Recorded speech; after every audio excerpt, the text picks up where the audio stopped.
Hey folks, this is Billy DKY, the truth seeker that simplifies and demystifies. This is going to be my top 5 tweets a week review, May 16th, 2010. This is probably going to go 2 videos. I have 2 pages of notes, about 12 things to talk about. So I've been saving some of these videos or some of these thoughts until now. So I've got quite a bit I want to talk about. So let's get started. Death only comes out of growth. Think about it. Without growth, there is no death. So death comes out of growth. Death is part of the growth cycle. Death is only the ending of a specific growth which nourishes new growth. So if you look at a tree, it grows, then it dies, and what's left of the death goes into feeding the rest of it, and then that grows that death into make new growth. So, and again, it leads into a point. You are not that important. You are just a link in a chain of growth. You know, our ego wants to make me specifically important and you specifically important. However, you're just a link in the growth cycle. That's all you are. Don't make yourself out to be any more than you are. And that's when people get in trouble, when they think they're more important than they truly are. Tweet number 2.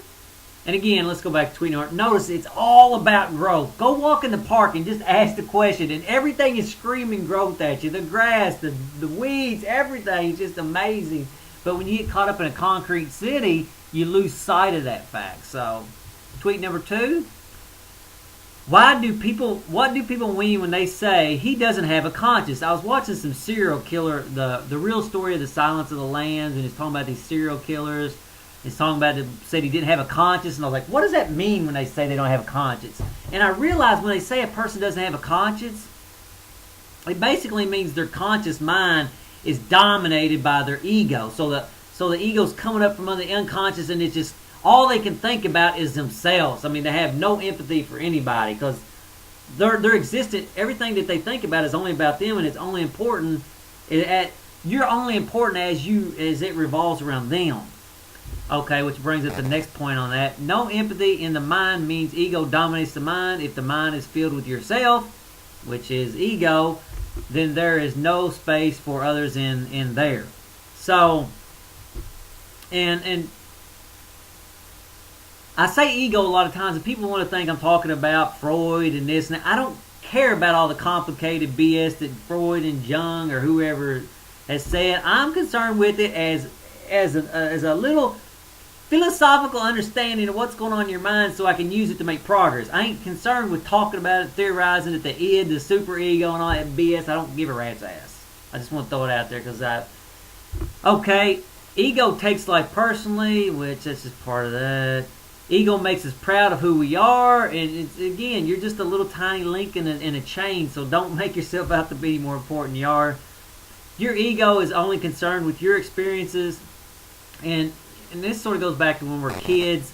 As a kid, somewhere along the way, you learned that other people had experiences outside of yourself, and it was sort of, I can't remember the exact moment, but I sort of remember that going, wow, they're having experiences outside of me. Like you're driving down the interstate in a car and you see somebody, they're having experiences and you're not part of it, and it's like you start realizing that the world's not just about you. Okay. So again, when ego dominates, you can't really have empathy for somebody if your mind is dominated with ego. Tweet number 3. How you experience life is highly dependent upon your circumstances, and this was a big revelation this week. It may be hard for me to really get it across to you because it's the first time I've really seen it. And I was watching this old guy on TV who was going to die. It was a movie, obviously it wasn't real. And he only had a couple weeks to live, and how he's experiencing life, and it made me realize. I started thinking about what was his life like when he was younger, when he was a kid, and I'm trying to think of how his experience of life then was compared to was it now, and I realized his experiences in life were highly dependent upon his circumstances, like his age and whatnot.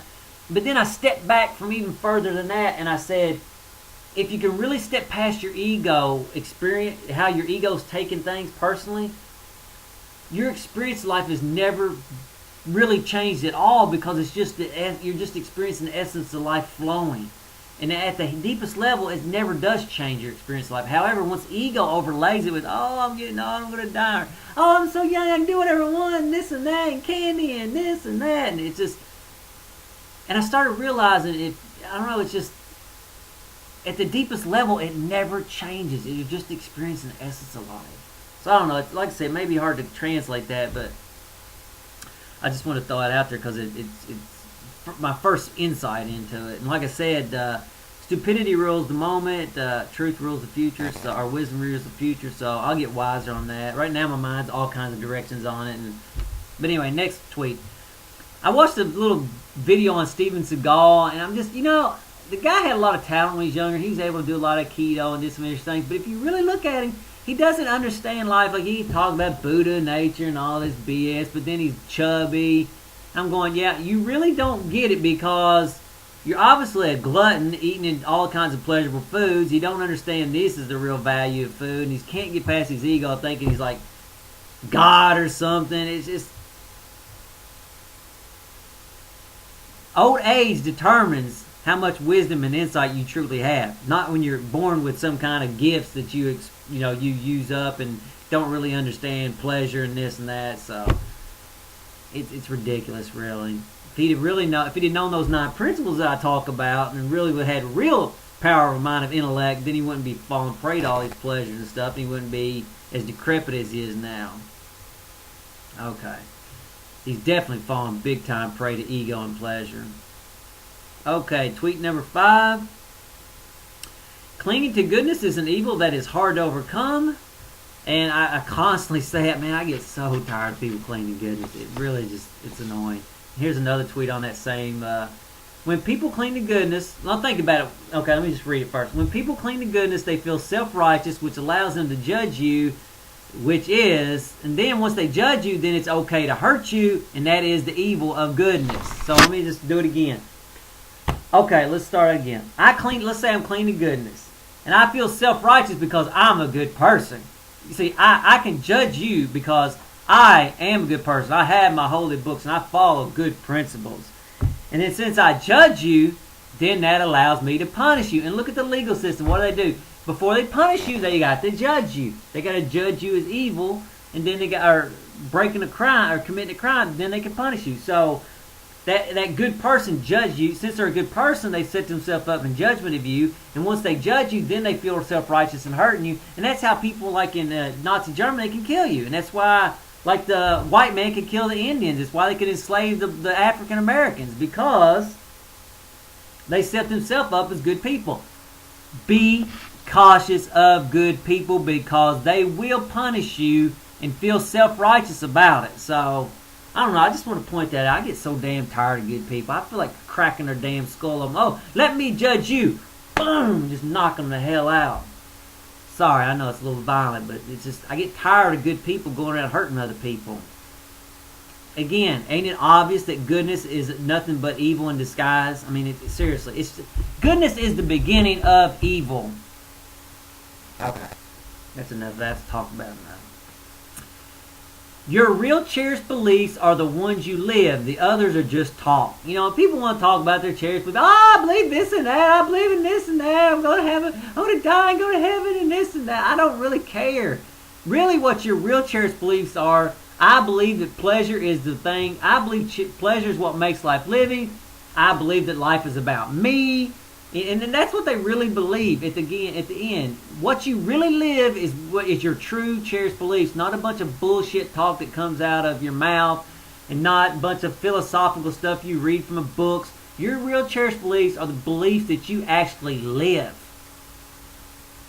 And that's what makes guys like me different than all these other people, because I actually live what I preach. And I preach what I live. I live it first, then I preach it. Get the cycle right. Preach, live it, then preach it. Don't preach it and then not live it. You have to feel it to heal it.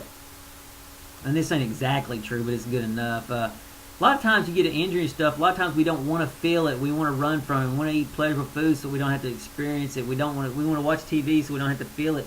But really, the healing comes from feeling it and being positive towards it, sending positive energy for it. Because when you're negative about it, you create tension in that area, and it cuts off blood flow, and it makes it hard to heal. And it's really, you just need to feel it. And then once you feel it, once you feel it without all the negativity and hatred and all that in your mind, then you can start working with it a little bit and start healing it, trying to heal it. And just stuff like that, it's just, so again, for those of you who've been experiencing injuries and stuff, and as you're getting older and pains and stuff, don't run from the pain. Don't run. I'm not saying be stupid and force through it. I'm just saying feel it to heal it. Hey, this is going to go in the second video. Like I said, I got quite a bit of stuff I want to talk about. So, till the next video. Later, folks.